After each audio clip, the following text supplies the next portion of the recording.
ફરી પડ્યો પ્રયાસ જામનગરમાં ફરી ટેકોનો પ્રયાસ કર્યો છે એના વિશે શું માનનીય ગોપાલભાઈ ઇટાલિયા જે બોલે છે, એમની જે વાક છટા છે એ લોકોના દિલમાં એમની વાત વસી જાય છે.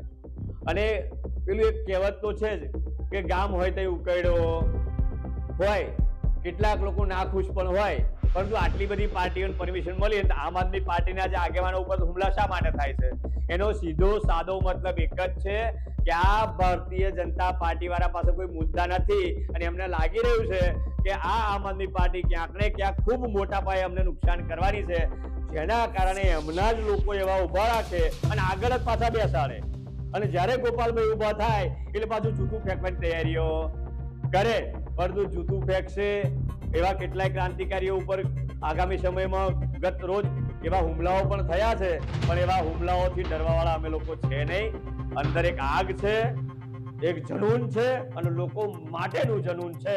એ જનૂન આવનારા સમયમાં બતાવીશું મજબૂતાઈથી. આ આણંદ જિલ્લામાં પણ બધાને ખબર પડી જશે શું છે એમ.